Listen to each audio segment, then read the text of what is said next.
त्रिपुरासुर को जीतने के लिए शिव ने बलि को छल से बांधते समय विष्णु ने, जगत को रचने के लिए ब्रह्मा ने, पृथ्वी धारण करने के लिए शेषनाग ने, महिषासुर को मारने के समय पार्वती ने, सिद्धि पाने के लिए सिद्धों के अधिपतियों सनक आदि ऋषियों ने, और सब संसार को जीतने के लिए कामदेव ने। जिन गणेश जी का ध्यान किया है वे हम लोगों का पालन करें।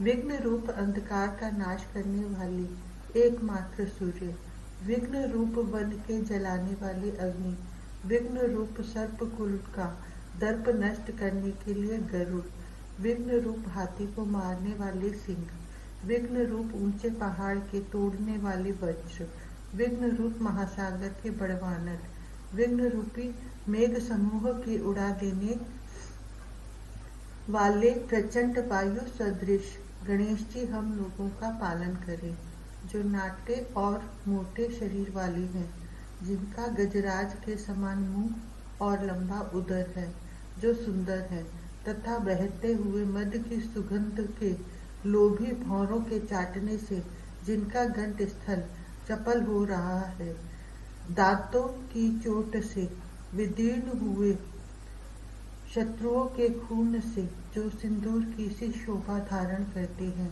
कामनाओं के दाता और सिद्धि देने वाले उन पार्वती के पुत्र गणेश जी की मैं वंदना करता हूँ। विघ्न रूप अंधकार का नाश करने वाले अथाह करुणा रूप जल राशि से तरंगित नेत्रों वाले गणेश नामक ज्योति को नमस्कार है, जो पार्वती के मुख रूप कमल को प्रकाशित करने में सूर्य रूप है, जो भक्तों को अनेक प्रकार के फल देते हैं।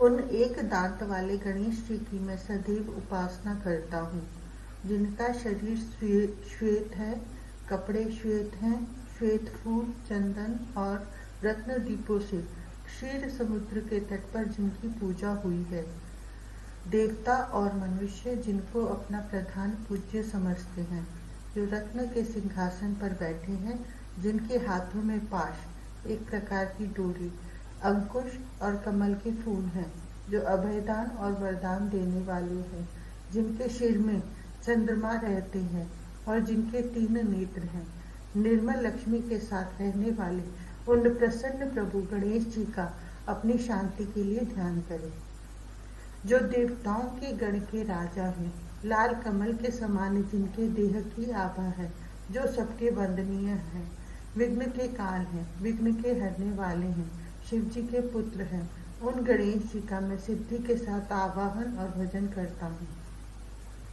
जिनको वेदांती लोग ब्रह्म कहते हैं और दूसरे लोग परम प्रधान पुरुष अथवा संसार की सृष्टि के कारण या ईश्वर कहते हैं। उन विघ्न विनाशक गणेश जी को नमस्कार है। हे विघ्नेश, हे गजानन, मागध और बंदी जनों के मुख से गाए जाते हुए अपने विचित्र पराक्रमों को सुनकर ब्रह्म मुहूर्त में उठो और जगत का कल्याण करो। हे गणेश, हे हेरंब, हे गजानन, हे लंबोदर, हे अपने अनुभव से प्रकाशित होने वाले, हे श्रेष्ठ, हे सिद्धि के प्रियतम, हे बुद्धिनाथ, ऐसा कहते हुए हे मनुष्यों अपना भय छोड़ दो। हे अनेक विघ्नों का नाश करने वाले, हे वक्रतुंड, गणेश आदि अपने नाम वालों में भी निवास करने वाले, हे चतुर्भुज, हे कवियों के नाथ, हे दैत्यों का नाश करने वाले, ऐसा कहते हुए हे मनुष्यों अपने भय को भगा दो। जो गणेश अनंत है, चेतन रूप है, अभेद और भेद आदि से रहित और सृष्टि के आदि कारण है, अपने हृदय में जो सदा प्रकाश धारण करते हैं तथा अपनी ही बुद्धि में स्थित रहते हैं, उन एक दंत गणेश जी की शरण में हम जाते हैं, जो संसार के आदि कारण हैं, योगियों के हृदय में अद्वितीय रूप से साक्षात प्रकाशित होते हैं और निरालंब समाधि के द्वारा ही जानने योग्य हैं। उन एक दंत गणेश की शरण में हम जाते हैं, जिनके बल से माया समर्थ हुई है और उसके द्वारा यह संसार रचा गया है। उन नाग स्वरूप से आत्मा रूप से प्रतीत होने वाले एक दंत गणेश की शरण में हम जाते हैं, जो सब लोगों के अंतःकरण में अकेले गुण भाव से स्थिर रहते हैं, जिनकी आज्ञा से यह जगत विराजमान है, जो अनंत रूप है और हृदय में ज्ञान देने वाले हैं, उन एक दंत गणेश की शरण में हम जाते हैं, जिनको योगी जन योग बल से साध्य करते जान पाते हैं। स्तुति से उनका वर्णन कौन कर सकता है, इसलिए हम उनको केवल प्रणाम करते हैं कि हमें सिद्धि दे। उन प्रसिद्ध एक दंत की शरण में हम जाते हैं, जो इंद्र के मुकुट में गुथे हुए मंदार कुसुमों के मकरंद कणों से लाल हो रही है। वह गणेश जी के चरण कमलों की रज विघ्नों का हरण करे। एक दांत वाले, बड़े शरीर वाले, स्थूल उदर वाले, हाथी के समान मुख वाले और विघ्नों का नाश करने वाले गणेश देव को मैं प्रणाम करता हूँ। हे देव, जो अक्षर पद अथवा मात्रा छूट गई हो उसके लिए क्षमा करो, और हे परमेश्वर प्रसन्न हो। नारद जी बोली, पार्वती नंदन देव देव गणेश श्री गणेश जी को सिर झुकाकर प्रणाम करें और फिर अपनी आयु, कामना और अर्थ की सिद्धि के लिए उन भक्त निवास का नित्य प्रति स्मरण करें। पहला वक्रतुंड टेढ़े मुख वाले, दूसरा एक दंत एक दांत वाले, तीसरा कृष्णपिंगाक्ष काली और बुरी आंखों वाले, चौथा गजवक्र हाथी खेसे मुख वाले, पांचवा लंबोदर बड़े पेट वाले, छठा विकट विकराल, सातवां विघ्न राजन विघ्नों का शासन करने वाले राजाधिराज, तथा आठवां धूम्र वर्ण धूसर वर्ण वाले, नौवां भालचंद्र जिसके ललाट पर चंद्रमा सुशोभित है, 10वां विनायक, 11वां गणपति और 12वां गजानन। इन 12 नामों का जो पुरुष प्रातः, मध्याह्न और सायंकाल तीनों संध्याओं में पाठ करता है, हे प्रभु, उसे किसी प्रकार के विघ्न का भय नहीं रहता। इस प्रकार का स्मरण सब प्रकार की सिद्धियां देने वाला है। इससे विद्याभिलाषी विद्या, धन अभिलाषी धन, पुत्रेच्छु पुत्र और मुमुक्षु मोक्ष गति प्राप्त कर लेता है।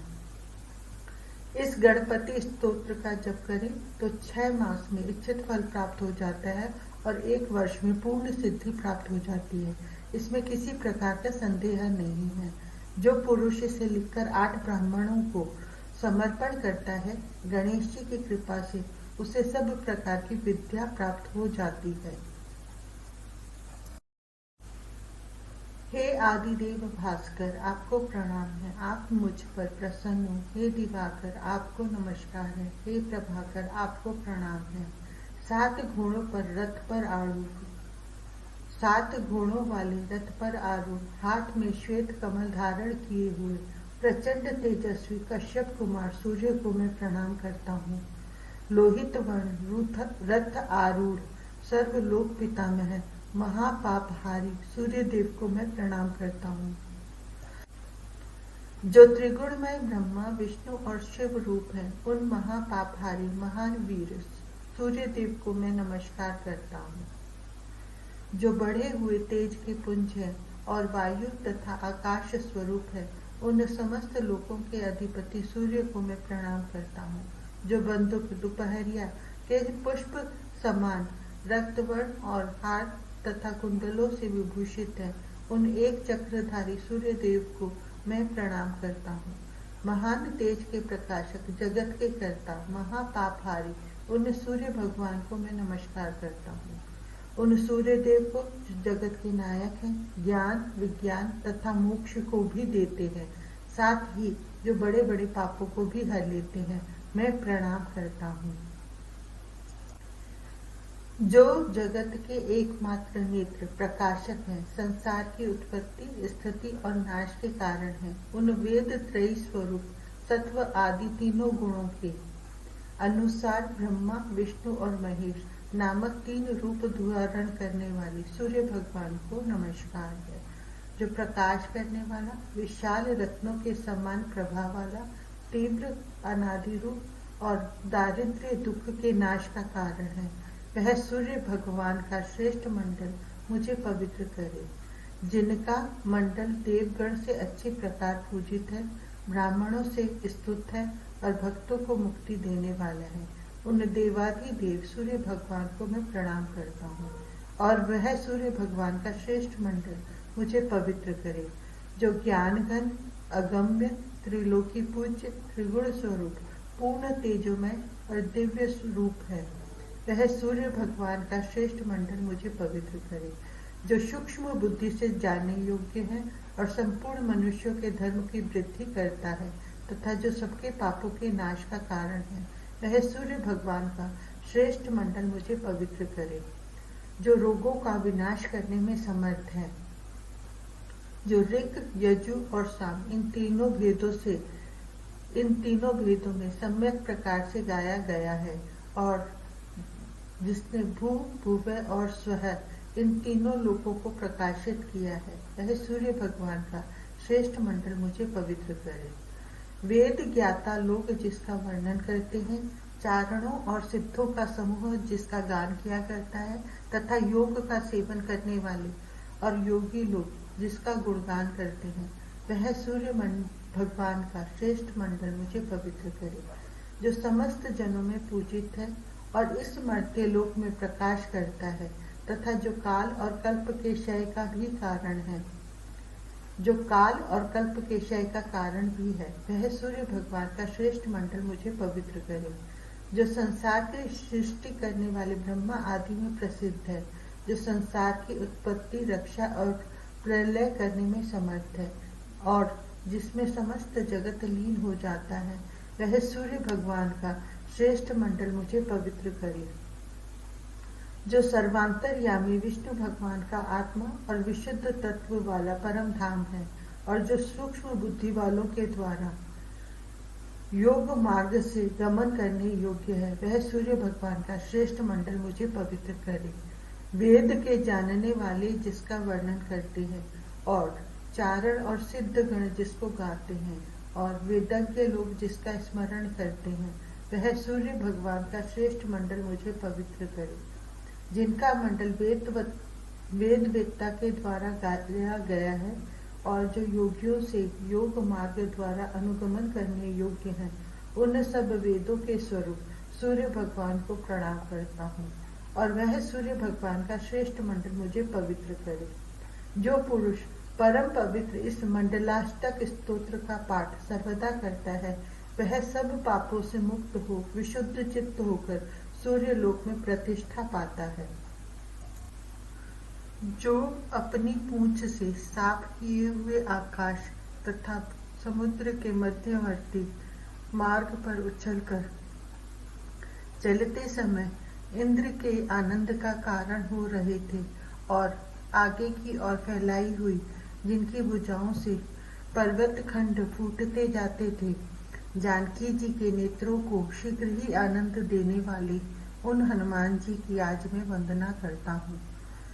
जानकी जी ने पति के लिए जो निशाचरों के बीच अत्यंत भय के कारण दुस्सह, घोर एवं अद्भुत व्रत किया था, उसी के विविध फल स्वरूप दूत वेश में सीता के सम्मुख अपने शरीर को प्रकट किए हुए हनुमान जी की मैं स्तुति करता हूँ, जिन्होंने श्री रघुनाथ पत्नी जानकी के दोनों चरणार बिंदों को जो निराशा रूप धूलि से धूसरित होने के कारण राग शून्य हो गए थे, बारंबार प्रणाम करते हुए अपने अनुरागों द्वारा पति मिलन के पहले ही राग रंजित कर दिया। उन अंजनी नंदन महावीर जी की मैं विशेष संतोष के लिए वंदना करता हूँ। सुंदर अशोक वन के घने वृक्षों को जानकी जी की विरह वेदना को बढ़ाने का कारण समझकर जिन्होंने लंका नगरी की स्निग्ध अलकावली के समान उन्हें शीघ्र ही उखाड़ डाला, उन सुवर्ण के सदृश सुंदर शरीर वाले कपिवर हनुमान जी को मैं अपने पालन पोषण के लिए प्रणाम करता हूँ। अपने गंभीर घोष से प्रतिध्वनित पर्वतों की सहस्रों कंदराओं में रहने वाले सिंहों के समूह को जिन्होंने संभ्रम वश शब्दायमान एवं विचलित कर दिया और अक्षय कुमार के विनाश काल में राक्षस राज रावण को भी आश्चर्य में डाल दिया। उन कपिराज सुग्रीव की सेना के नायक हनुमान जी की मैं वंदना करता हूँ।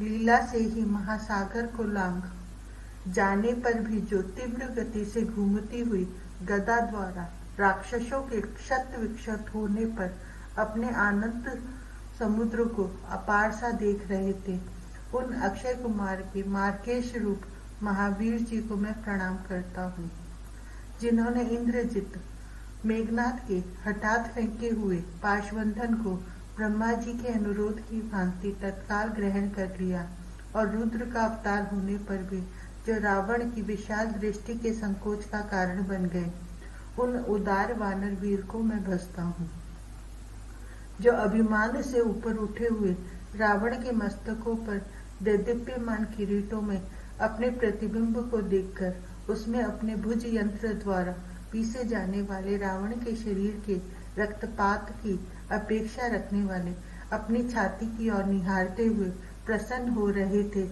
उन्हें मैं प्रणाम करता हूँ। देवताओं के समान पराक्रम रखने वाले अक्षय कुमार आदि वीरों के नाशजनित क्रोध से ही मानो जिसने शीघ्र ही बदला लेने के लिए चंद्रहास नामक तलवार उठा ली है, उस दशाशीष रावण के शरीर का गंभीर मेघ गर्जना को भी मुख बनाने वाली अपने भयंकर सिंहनाद से स्तंभन करते हुए हनुमान जी को मैं प्रणाम करता हूँ, जो अपने किए हुए प्रचुर पराक्रमों द्वारा विजय की आशा से युक्त श्री रामचंद्र जी के तेज का वर्णन कर रहे हैं और दूत धर्म में प्राप्त होने के समन्वय का अथवा समस्त शास्त्रों के अन्वय का उपदेश करते हैं। उन राजा सुग्रीव की सेना के प्रधान सेनापति वीर की मैं वंदना करता हूँ। उचित उपदेश दे चुकने पर जिनकी पूंछ में निशाचर राज रावण का कोपानल ही उसकी दंभ से अंधी हुई बुद्धि के सहारे बढ़कर लंका को जलाने की इच्छा से वहां कूद पड़ा था, उन्हीं हनुमान जी को मैं वरण करता हूँ। उनकी तनी हुई पूंछ के किनारे अग्नि लगी हुई थी, उससे समस्त लंका नगरी अत्यंत वेग से जल रही थी। बाहर निशाचर कुल का करुणा क्रंदन मचा हुआ था। उस समय ऐसा जान पड़ता था मानो अग्नि ज्वाला से झुलसे हुए घर ही बाहर निकलकर रो रहे हैं। ऐसी लंका में चारों ओर दौड़ते हुए हनुमान जी को मैं प्रणाम करता हूँ। प्रासाद शिखर पर रहने वाले तोता और कबूतर आदि पक्षी जलते हुए जब आकाश में उड़ते थे तो ऐसा मालूम होता था मानो उन दग्ध होने वाले गृहों के प्राण ही मूर्तिमान होकर स्वर्ग में जा रहे हैं। उन पक्षियों से क्षण भर घिरकर ऊपर उठी हुई ज्वालाओं वाली पूंछ धारण की, जिनकी शोभा पीताम्बरधारी भगवान विष्णु को पीठ पर चढ़ाकर अपना समूह साथ लिए विचरने वाले पक्षीराज गरुड़ की सी हो रही थी, उन हनुमान जी की मैं स्तुति करता हूँ। लंका नगर के ऊपर अपनी विशाल पूंछ रूपी खंभे में लगी हुई अग्नि की ज्वाला ही जिसमें पताका के समान है, ऐसी रामचंद्र जी की रण विजय वैजयंती को देवताओं की प्रसन्नता के लिए मानो आज ही आकाश में दिखलाते हुए महावीर जी की मैं वंदना करता हूँ, जिन्होंने सीता जी की पीड़ा को, जो उनके दर्शन मात्र से मर चुकी थी, एकमात्र राक्षस समूह रूप काठ कबाड़ों से बनी हुई लंका रूपिणी चिता पर सुलाकर अपनी पूंछ की लगाई हुई अग्नि से उसका मरणांत कालोचित दाह संस्कार किया। वे हनुमान जी हमारी प्रसन्नता के कारण हैं। विदेह नंदिनी सीता की शुद्धि के लिए श्री रामचंद्र जी के प्रति प्रेम के एकमात्र साक्षी पद पर स्थित पावक को मानो समुद्र के यहाँ धरोहर रखने के निमित्त उसमें कूद पड़ने वाले वायु नंदन को मैं भजता हूँ। राक्षसों के साथ संग्राम में तृप्त न होने के कारण क्रोध एवं अशांति से जो विशेष रक्तवर्ण हो गए हैं, अक्षय कुमार के संहार काल के कार्यों से जिनकी दक्षता का अनुमान किया जा चुका है तथा जो प्रभात समय के प्रभामय सूर्य की किरणों के समान कांतिमान है, लंका को भय देने वाले उन भगवान हनुमान की मैं स्तुति करता हूँ। समुद्र लांघ कर सीता के दिए हुए चूड़ा रत्न को पाकर और शत्रु के महान नगर को भी जलाकर श्री रामचंद्र जी के आनंद अश्रु से सींचे जाने वाले ब्रह्मचारी श्रेष्ठ वानर वीर की मैं शरण लेता हूँ, जो पूर्व जन्म में गौतम ऋषि के शंकर आत्मा नामक शांत शिष्य होने पर भी अपने गुरु के समान श्रद्धा पात्र थे।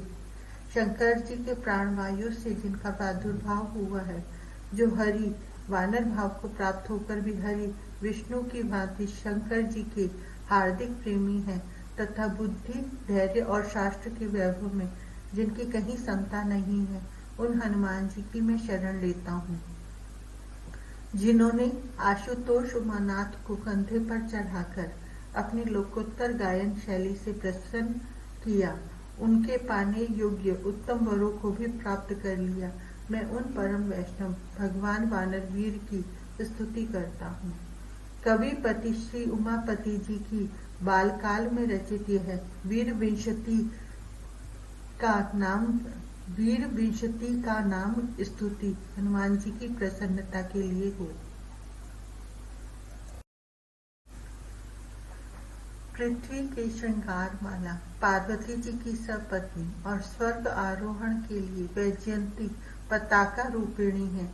हे माता भागीरथी, मैं आपसे यह प्रार्थना करता हूँ कि तुम्हारे तट पर निवास करते हुए, तुम्हारा जलपान करते हुए, तुम्हारी तरंग भृंगी में तरंगायमान होते हुए, तुम्हारा नाम स्मरण करते हुए और तुम ही में दृष्टि लगाए हुए मेरा शरीर पार हो।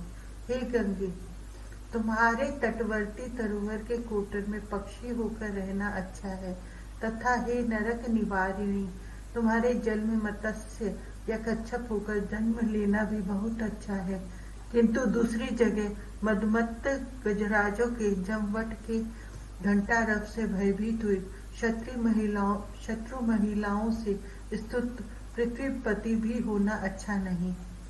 हे माता, मैं भले ही आपके आर पार रहने वाला जन्म मरण क्लेश को सहन न करने वाला कोई बैल, पक्षी, घोड़ा, सर्प अथवा हाथी हो जाऊं, किंतु आपसे दूर किसी अन्य स्थान पर ऐसा राजा भी ना हूं जिस पर वारांगनाएं मंद मंद झनकारते हुए कंकड़ों की सुमधुर ध्वनि से युक्त चमर डुला रही हूं।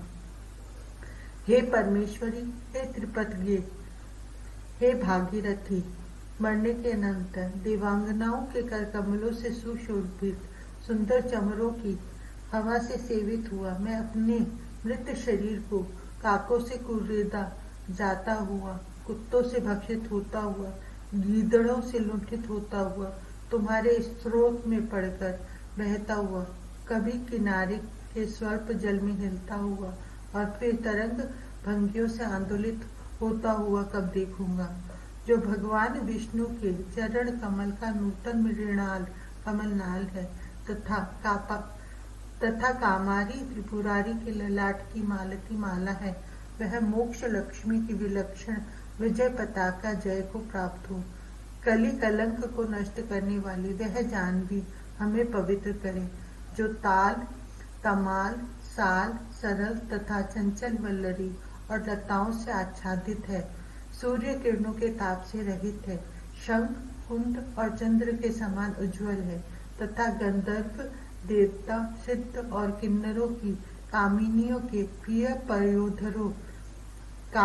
के पीन पयोधरों से आस्फालित टकराया हुआ है।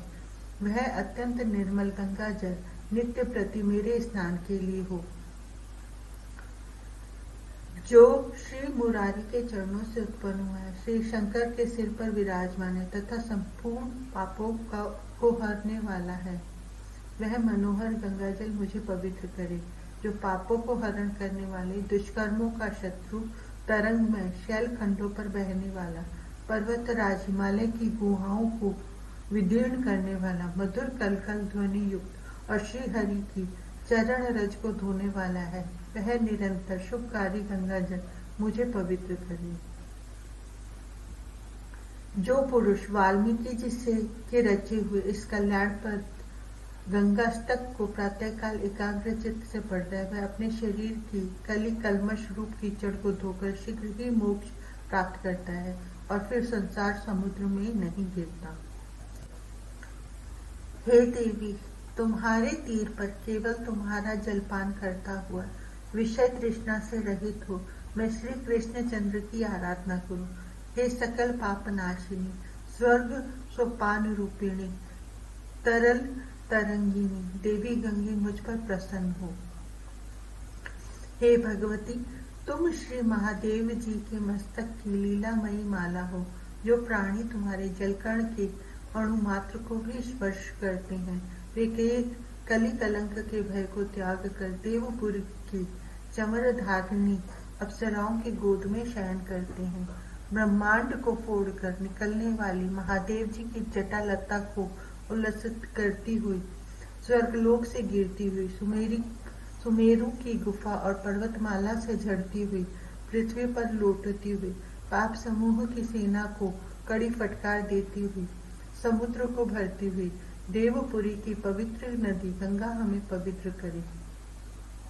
स्नान करते हुए हाथियों के कुंभ स्थल से झरते हुए मद रूपी मदिरा की गंध के कारण मधुप वृंद जिससे मतवाले हो रहे हैं, सिद्धों की स्त्रियों के स्तनों से बहे हुए कुमकुम के मिलने से जो पिंगल वर्ण हो रहा है, तथा साय प्रातः मुनियों द्वारा अर्पित कुश और पुष्पों के समूहों से जो किनारे पर ढका हुआ है, हाथियों के बच्चों की सूंडों से जिनकी तरंगों का वेग आक्रांत हो रहा है, वह गंगाजल हमारा कल्याण करे।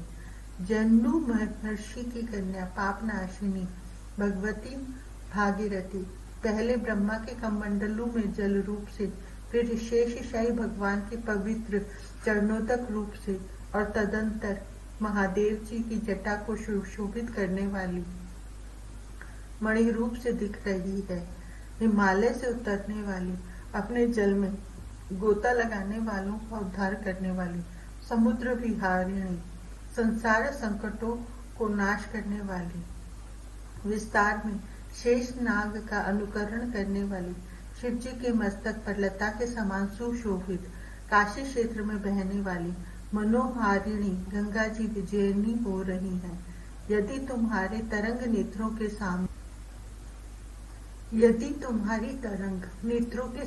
सामने आ जाए तो फिर संसार की तरंग कहाँ रह सकती है। तुम अपना जलपान करने पर वैकुंठ लोक में निवास देती हो। हे गंगे, यदि जीवों का शरीर तुम्हारी गोद में छूट जाता है तो हे माता, उस समय इंद्र पद की प्राप्ति भी अत्यंत तुच्छ मालूम होती है।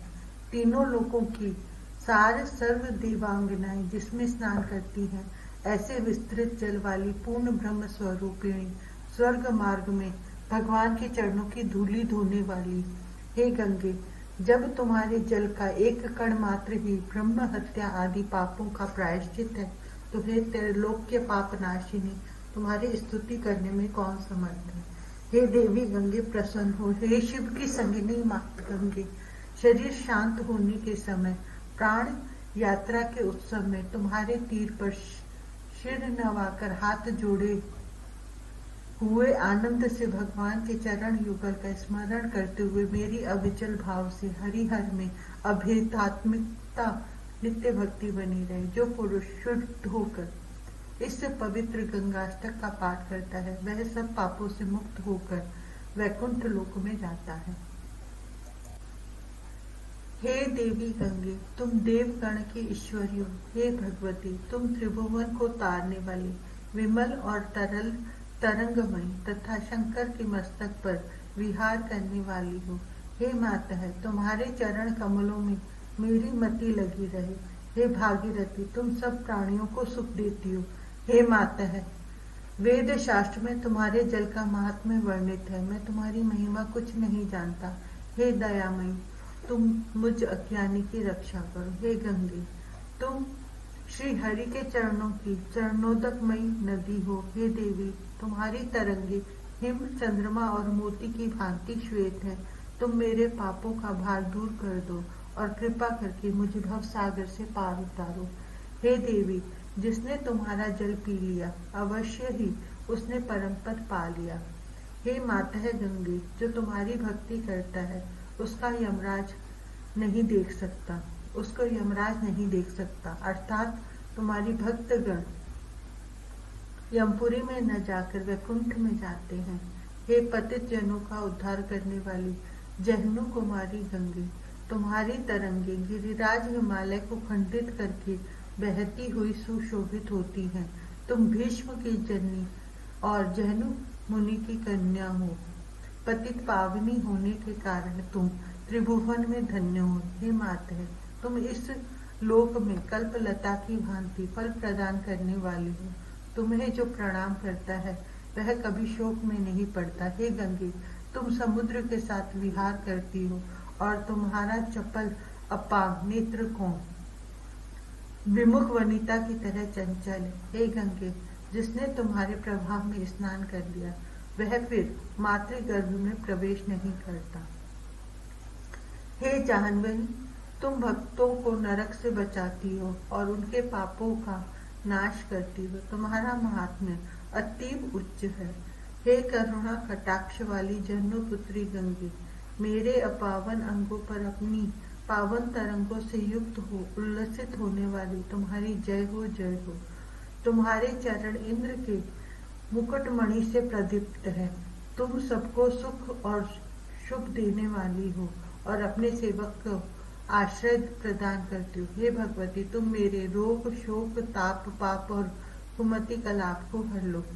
तुम त्रिभुवन की सार और वसुधा का हार हो। हे देवी, इस संसार में एकमात्र तुम ही मेरी गति हो। हे दुखियों की वंदनीय देवी गंगे, तुम अलकापुरी को आनंद देने वाली और परम आनंदमयी हो। तुम मुझ पर कृपा करो। हे माते, जो तुम्हारे तट के निकट निवास करता है वह मानो वैकुंठ में ही वास करता है। हे देवी, तुम्हारे जल में कच्छप या मीन बनकर रहना अच्छा है। तुम्हारे तीर पर दुबला पतला गिरगिट क्रिकलास बनकर रहना अच्छा है, या अति मलिन दीन चांडाल फूल में जन्म ग्रहण कर रहना अच्छा है। परंतु तुमसे दूर कुलीन नरपति होकर रहना भी अच्छा नहीं है। हे देवी, तुम त्रिभुवन की ईश्वरी हो। तुम पावन और धन्य हो, जलमयी तथा मुनिवर की कन्या हो। जो प्रतिदिन इस गंगा स्तव का पाठ करता है वह निश्चय ही संसार में जल लाभ कर सकता है। जिनके हृदय में गंगा के प्रति अचल भक्ति वे सदा ही आनंद और मुक्ति लाभ करते हैं। यह स्तुति परम आनंदमय सुललित पदावली से युक्त मधुर और कमनीय है। इस असार संसार में उक्त गंगा स्तव ही निर्मल सारवान पदार्थ है। यह भक्तों को अभिलाषित फल प्रदान करता है। शंकर के सेवक शंकराचार्य कृत इस स्तोत्र को जो पढ़ता है वह सुखी होता है। इस प्रकार यह स्तोत्र समाप्त हुआ।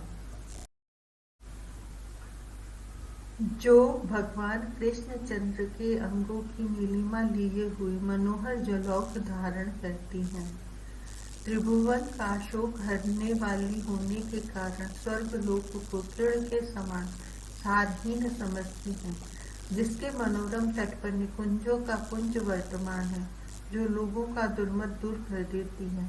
वह कालिंदी यमुना सदा हमारे आंतरिक मलगू धोबी, जो मलापहारी सलिल समूह से अत्यंत सुशोभित है, मुक्तिदायक है, सदा ही बड़े बड़े पातकों को लूट लेने में अत्यंत प्रवीण है, सुंदर नंद नंदन के अंग स्पर्श जनित राग से रंजित है, सबकी हितकारिणी है।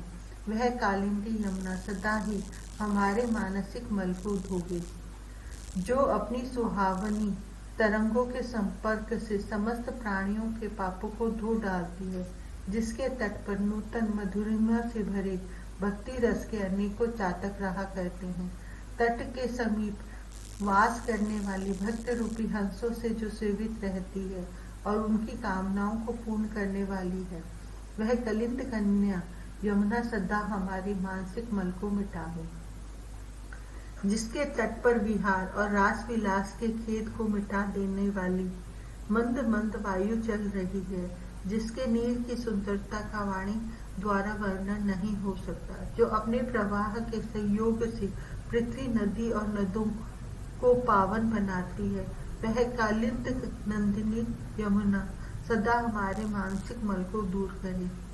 लहरों से संपर्कित बालुकामय तट से, जिसका मध्य भाग सुशोभित है, जिसका वर्ण सदा ही श्यामल रहता है, जो शरद ऋतु के चंद्रमा की किरणमयी मनोहर मंजरी से अलंकृत होती है और सुंदर सलील से संसार को संतोष देने में जो कुशल है, वह कलिंद कन्या यमुना सदा हमारे मानसिक मल को नष्ट करे।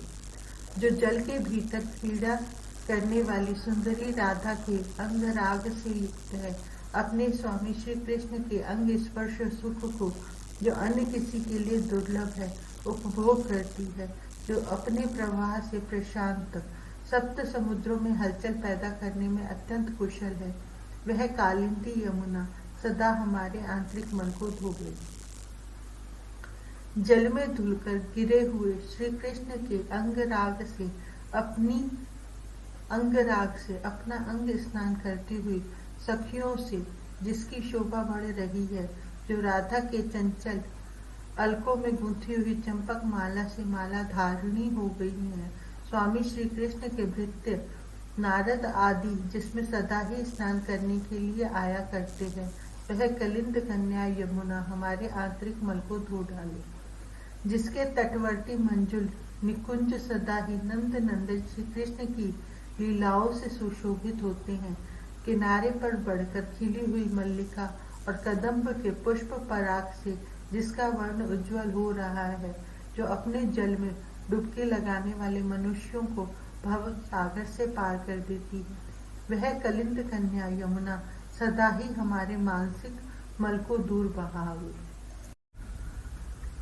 जो कृपा की समुद्र सूर्य कुमारी, ताप को शांत करने वाली, श्री कृष्ण चंद्र की प्रेमिका, संसार भीति के लिए दावानल स्वरूप, भक्तों को वर देने वाली और आकाश जाल से मुक्त लक्ष्मी स्वरूपा है, उन नित्य फलदायिनी यमुना जी का धीर पुरुष सुख प्राप्ति के लिए निश्चय पूर्वक निरंतर प्रतिदिन भजन करता है।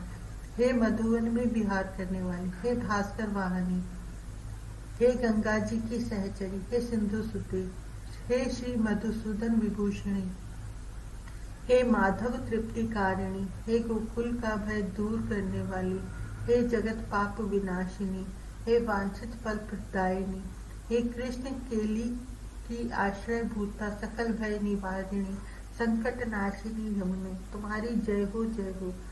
तुम मुझे पवित्र करो।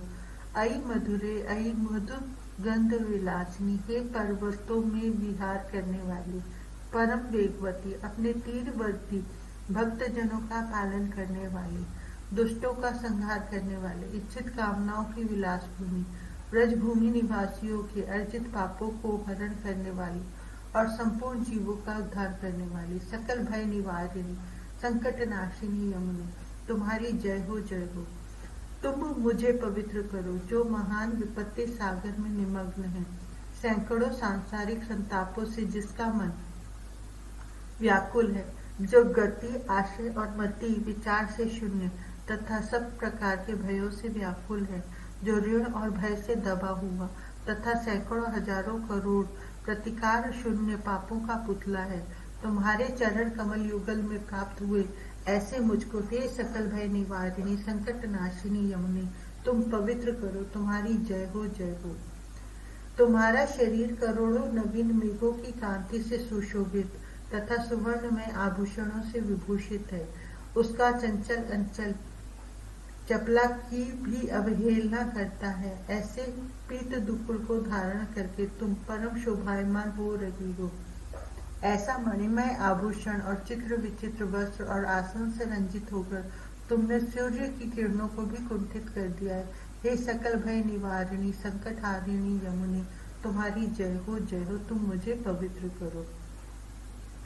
हे सुंदर तटों वाली, हे मधुमत्त यदु कुलो उत्पन्न श्री कृष्ण और बलराम के रास महोत्सव की क्रीड़ा भूमि, हे ऊंचे ऊंचे कुल पर्वतों की श्रेणियों पर शोभायमान मुक्तावली रूप आभूषणों से पृथ्वी और आक्रोश को विभूषित करने वाली, हे करोड़ों भास्करों के समान नवीन मणियों की कंचुकी से सुशोभित तथा तारावली रूप हार से युक्त सकल भय निवारिणी संकटहारिणी यमुने, तुम्हारी जय हो जय हो।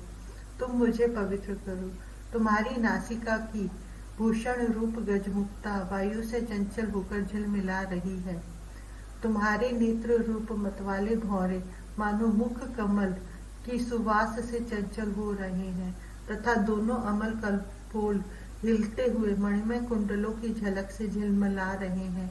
हे सकल भय निवारिणी संकटहारिणी यमुने, तुम्हारी जय हो जय हो। तुम मुझे पवित्र करो। तुम्हारे अरुण चरण कमल सुवर्णमय नुपुरों के कलरव से युक्त है।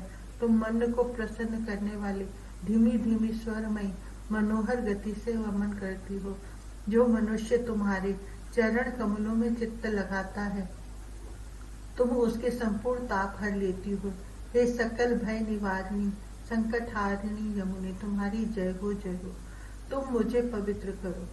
जो मनुष्य संसार के संताप समुद्र में डूबकर अत्यंत दुर्गतिग्रस्त हो रहा है, वह यदि प्रतिदिन प्रातःकाल अनन्य चित्त से इस स्तोत्र द्वारा श्री यमुना जी की स्तुति करेगा, वह यावज्जीवी वन घोड़ों की हिनहाट तथा हाथों में पुष्प पुंज से सुशोभित होकर निरंतर संपूर्ण भोगों को भोगेगा और मरने के समय भगवत रूप हो जाएगा।